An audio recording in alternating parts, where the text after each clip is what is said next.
Tellurian Drama is a film by Riar Rizaldi, an Indonesian artist, researcher and curator based in Hong Kong. In 2020, he presented Kasih Terit at IFFR. Tellurian Drama is presented as a European premiere at our festival. Louis Henderson is a Berlin-based artist and filmmaker. He has screened several films at IFFR, most recently Sunstone, which he co-directed with Philippa Cesar in 2018. Hello, Ria. Hello, Louis. Already, just to say thank you very much for this film. I've watched it many, many times now in preparation for this conversation today. And each time I watch it, it brought up new ideas for me to think about. Yeah. It's an extraordinary film, I think, in terms of its scope and what it tries to think through and represent in the space of 26 minutes, which is quite an incredible feat. I particularly like how it moves from this sort of historical analysis to something which engages us on quite a different emotional level, which is not to make a division between knowledge and thought and emotion, but to see how actually within the film they get brought together. We should say the title, I suppose. The film is called Tellurian Drama. Yeah. It was made in 2020. Yeah. I won't speak about the synopsis of the film. I think the viewers can read this, but I have quite a few questions, actually, but I'm going to have to choose some for us to focus on. And the questions I've sort of put together are more kind of reflections on the film, and then to see if you can, if they might open up some things that you could say about it. Yeah. So one of the first things I wanted to speak about was something I noticed in the film. There's this sort of what I identify as a kind of doubling of a kind of animistic approach to history, or the way in which you could understand materialism as a sort of form of historical analysis, but from an animist perspective. In many ways, that's it's something I've argued in different lectures and essays and films, which I call sort of archaeological way of understanding narration or a certain methodological approach to filmmaking. This, at the moment, within my own personal interest as well, is related to something that's been explored in the work of a writer from Guyana called Wilson Harris, who wrote fiction, and he wrote also essays and poetry. And he talks about something which he calls living landscapes, which is an interesting way of understanding landscape, particularly human involvement within landscape. And I think it comes up in your film in various different ways. And there's a moment in your film where you talk about the past, when we're looking at this landscape of these two mountains that are being, sort of damaged and built upon to build this radio transmitter. And you say that the ancestral spirits who lived for centuries were alienated. So within that mountain landscape is evoked this idea of these ancestral spirits. And we hear the sounds of industry, of this Dutch colonial industry, but the sound is sort of transformed in a way that sounds a bit like groaning, as if the landscape is kind of groaning. So here I start to really understand this idea of the sort of the kind of aliveness of the landscape, that the landscape is alive with these spirits that are imbued within it. But then you have this quite powerful cut, and we see the landscapes as they exist today in the present. And there is this doubling, because not only is there a sort of ancestral history buried within the landscape itself speaks to us of its more recent colonial history, which are represented through the ruins, for example. Yeah. So I also then like how with the film you then suggest not just this past or this doubling up of different time frames, but also the potential for a different kind of future that might be engendered from that space.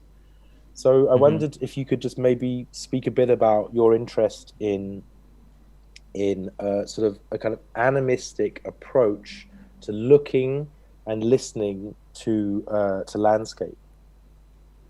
Yeah, well, at first it's I have to go back to the kind of like environmental movement in Indonesia, particularly in the 70s and the 80s, because the environmental movement back at the time is actually uh, the only movement that are allowed in terms of like, this kind of like social movement under the dictator regime. And the dictator regime at the time, Suharto, sees environmental movement as some kind of like, oh yeah, it's okay for them to talk about ecology and stuff like that because we have the kind of like the evidence that the Soviet and then China is basically destroying the ecology environment. So it's like, okay, these people, it's fine in the country, it's fine for us to have this kind of like movement. But what also really interesting is like that kind of movement is not only all about the ecology and environment, but also kind of like some sort of try to looking back to their own history of their connection with ecology based on this animistic belief or like spiritual movement before the colonialism. So that's kind of like the point I want to maybe not recreate but kind of like talk about in the film. It's like how to think about these a new, not new, but how to think about this kind of like ecological thinking based on this 70s 80s environmental movement in Indonesia. So yeah, I guess that's kind of like the door for me to, and then starting to talk about a lot of stuff that are entangled in this discussion, like animism, all of this, even to like the whole idea about the almost conspirational theory, like signal becomes some sort of kind of like I don't know, some sort of like power to re-engineer the world and stuff like that. So yeah, I guess that's kind of like the starting point of it. And I've been, well, I'm a big fan of radio in terms of like the Mm. technology behind the radio and how the radio is also uh, used as some sort of kind of like communication device, especially back in the colonial time. It's this the radio station is really huge as some kind of like technology, a project like future. This is the future of the Dutch East Indies, basically, like technological driven society in the colonial landscape. So I guess that's idea of thinking about future, uh, uh, uh, the one thinking about creating future, and then they are basically failed in terms of like the radio station because war and everything. It's also like something that I want to talk about, the failure of futures, kind of like the failure of a project, a big project like that. Yeah, I guess that's kind of like the starting point of this Yeah. film.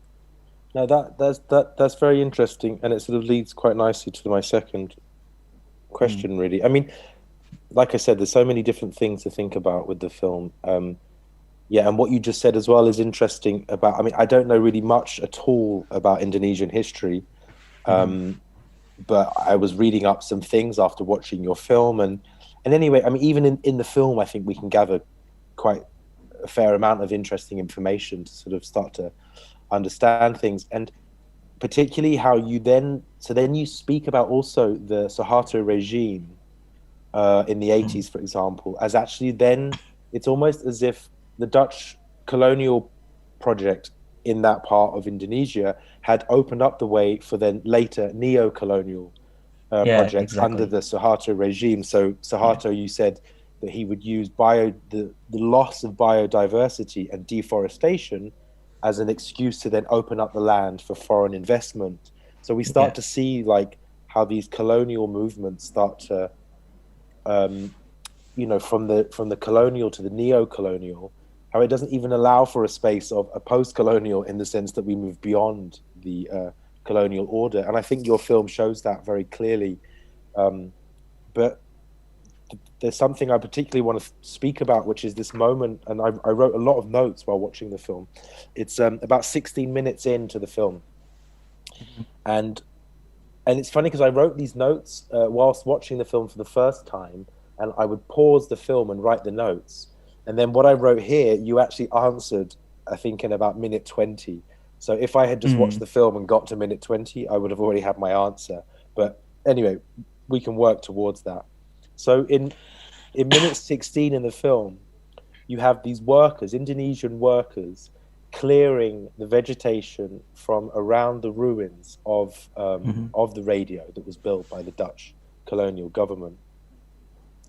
And we start to hear, again, I want to focus on the sound. We start to hear, we hear the sound of the sort of not industrial, but the process of clearing this away. But then we start to hear these kind of radio bleeps. These sort of sounds as if it's like a radio transmitter bleeping, mixed in with this sort of choral voice.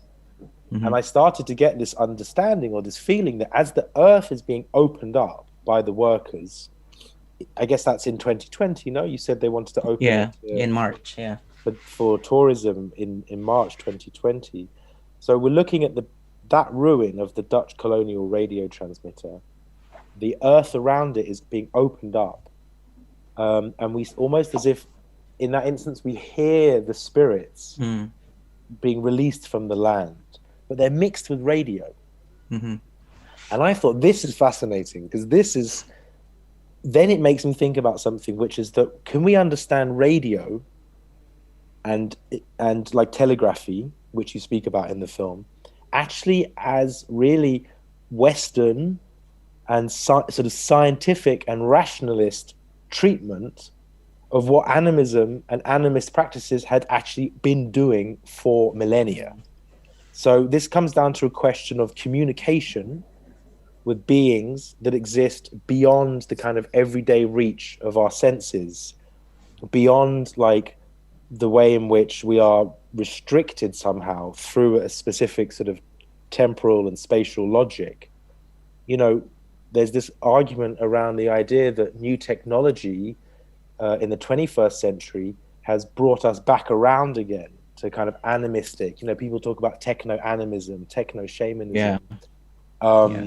And this is, you know, like using earth element, using gold and using tin, like you'd speak about in your previous works, actually with tin, to make mobile phones work, which are forms of communication, which is basically giving inanimate objects the powers of speech. However, my argument was, but then is that not just a sort of capitalist and corporate capture of a specific way of understanding the world,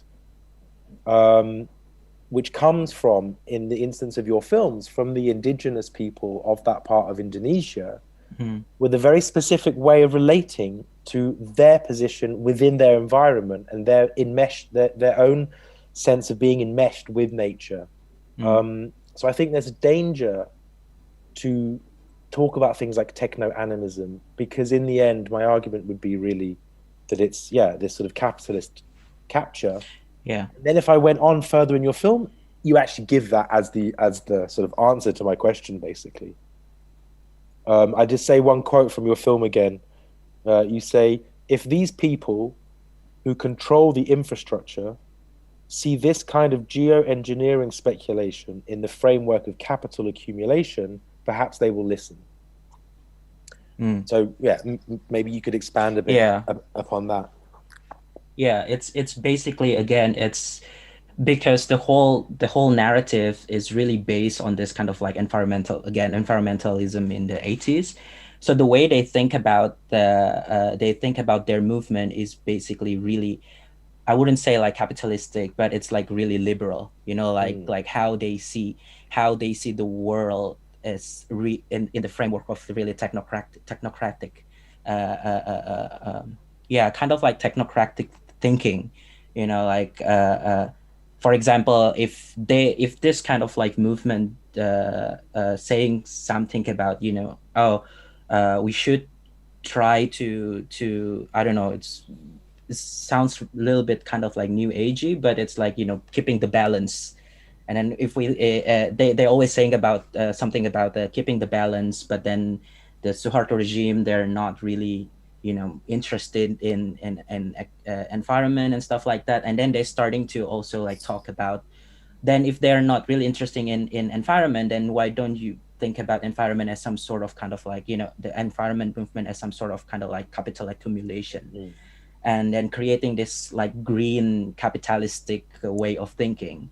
I guess this is something that I'm actually, you know, try to also always critique in my work, to think to start to think outside this kind of like, you know, scarcity, green capitalistic way of thinking, but more about like, I don't know, like for example, like the idea of geoengineering itself, it's just like kind of like, you know, basically just like healing for, I don't know, maybe 1 to 3 years, and then you still have like another problem, instead of like really thinking about, you know, the material condition and then all of this more structural problem. Yeah, it's and then I think in the film, I don't really want to you know, kind of like make a bold statement of this, the whole thing about material condition and how we should think about environment or like ecology, but really it's just like to show how this people back in the 70s think about like uh, animistic animism, ecology, technology, and then how they yeah, kind of like mix everything all together, and based on their knowledge on really Western, sometimes really like, you know, Western scientific, but at the same time, it's also like really rooted in their uh, um ancient kind of like belief system or cosmology. Like for example, they believe that, you know, if you want to communicate with the mountains, then you use music, for example, and then that music is, because music is vibration, and vibration is like signals, and signals is a radio, so there's this kind of like entanglement between like all of these aspects.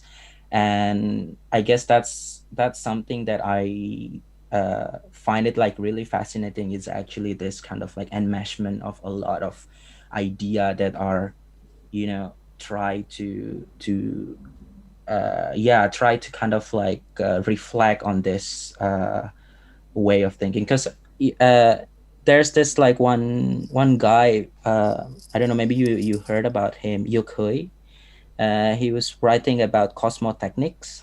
So Okay. basic Yeah, so basically he's like a Hong Kong philosopher, and he writes about the different modes of thinking about techne or techniques or technology based on like cosmological way of thinking, or in different kind of like places and spaces.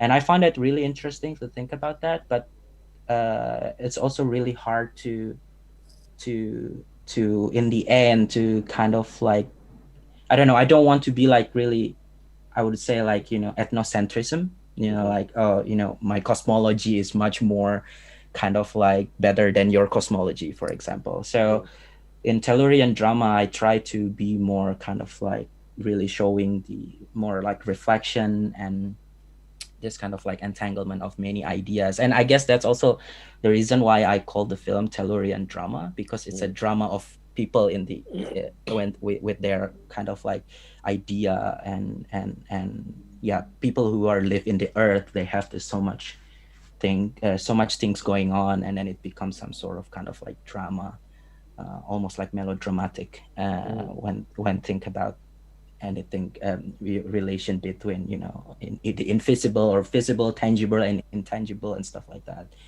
Yeah, so yeah, I don't know, I hope that answer No, for sure. your I mean question. Yeah.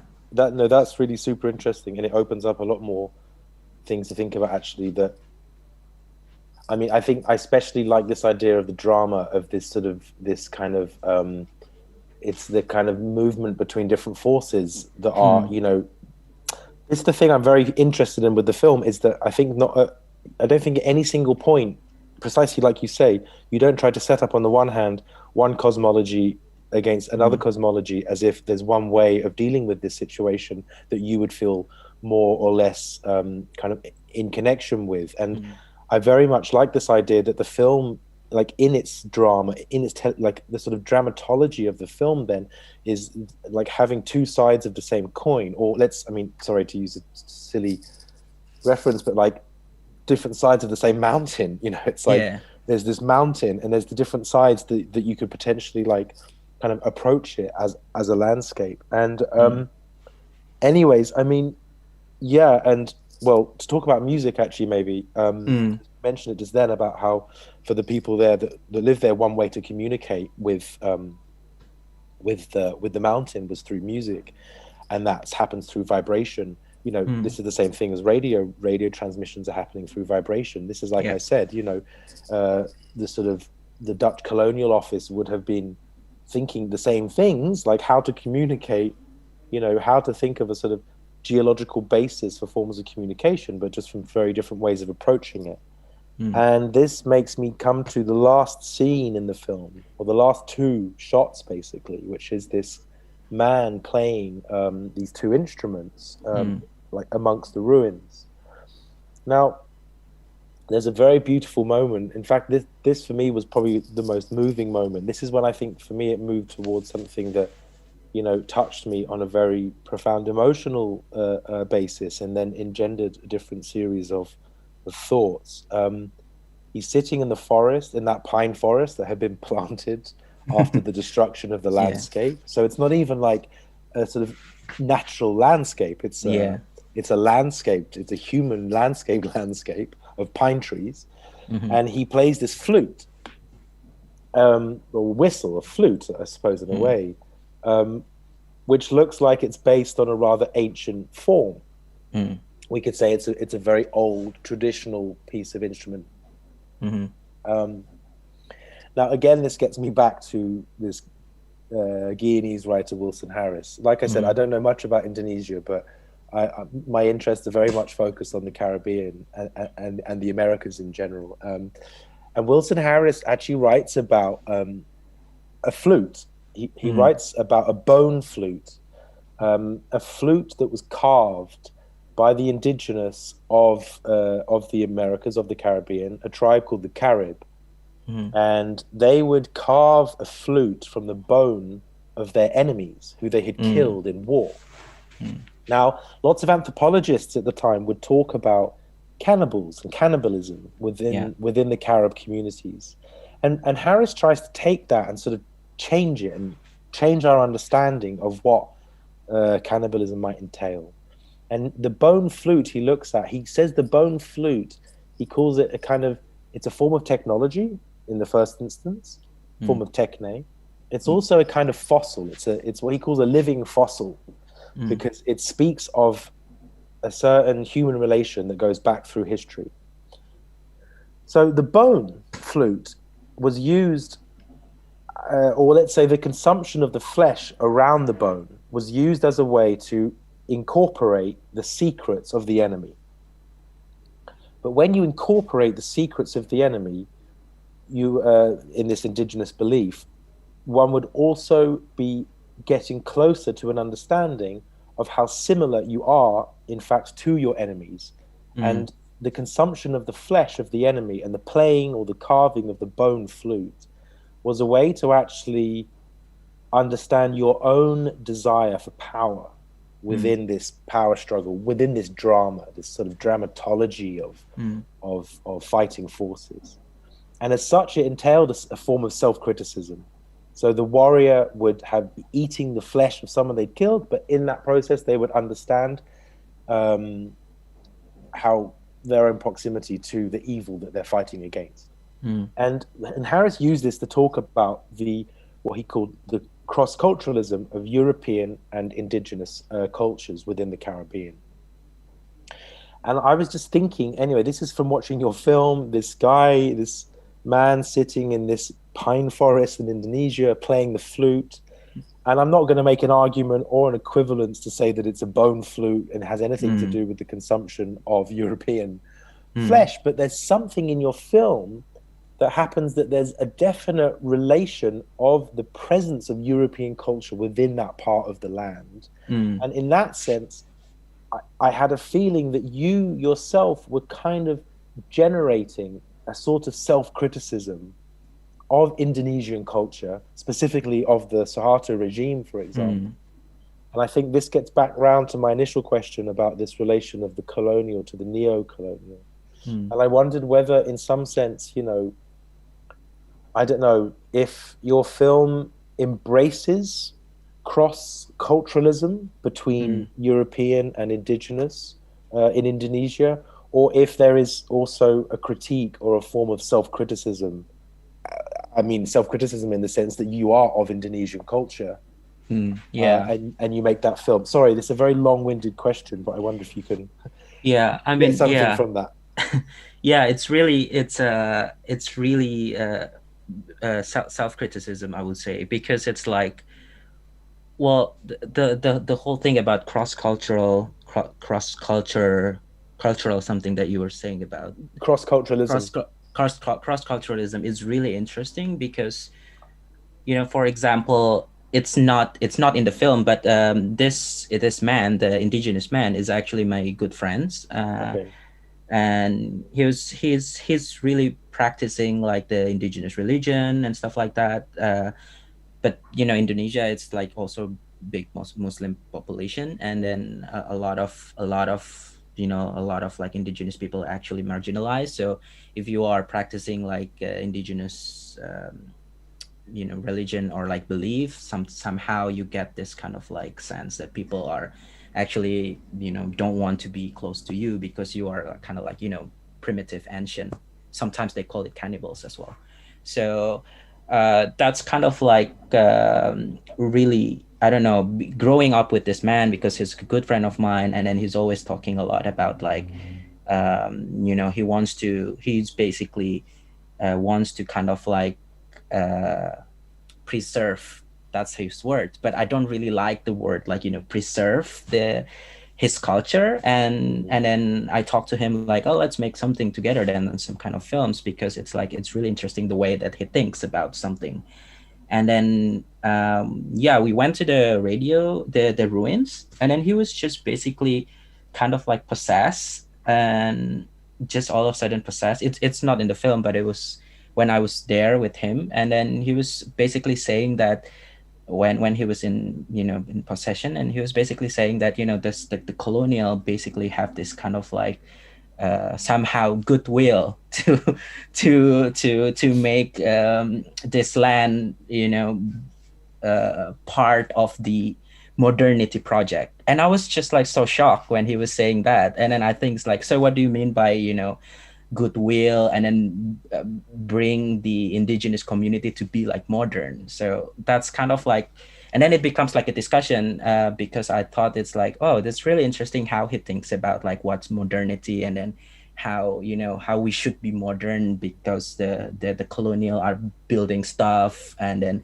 the neo-colonial also talked about development so much, you know, like the Southeast Asia and South America, it's basically developmentalism, you know, like everything, it's all about the, you know, the kind of like owe money to IMF and World Bank, and then building infrastructures and stuff like that. So it's like how he thinks about stuff is really fascinating to me. And then I was just asking him after he get possessed, and I was asking him like, why don't we just like play music in here and then see if we can communicate with the ancestor? And then he was just like, yeah, that's a good idea. And then he brings like the zither, it's sitar in Indonesia. It's like, it's basically, you use it for a ritual, and especially for this kind of like coming of age ritual, and as well, and also like the cleansing. I don't know what's in English the proper term, but it's like, you know, when you have this kind of like bad spirit, and then you sing with the zither and you cleanse the area, as well as communicating with the ancestor. So it's like,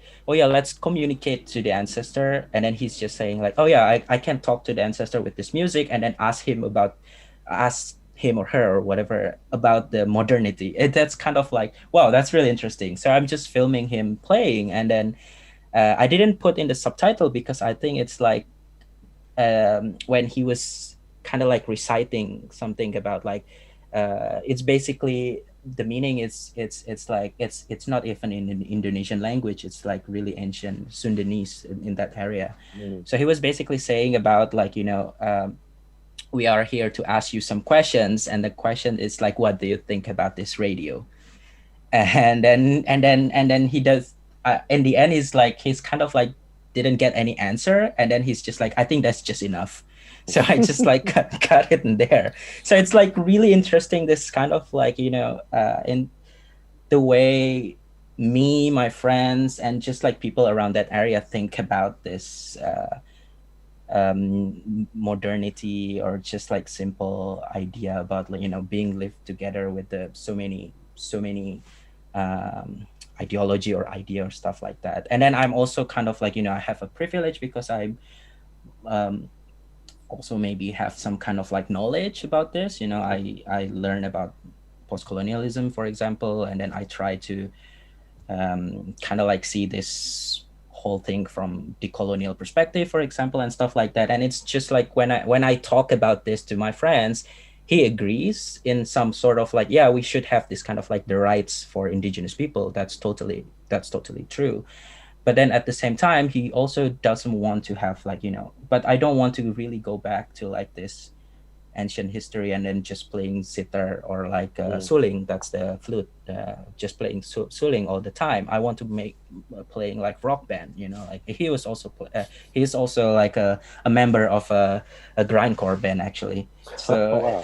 yeah, so it's like it's this kind of like dialogue between, should we kind of like embrace the whole idea about being indigenous or being modern, and then the whole questions about that is just so fascinating when I talk it about people who are, living there and just like, basically like, facing all of the problems every day in that area, in this specific landscape. So yeah, that's kind of like, maybe there's this a sense of like cross-culturalism. So what you were talking about, there's so much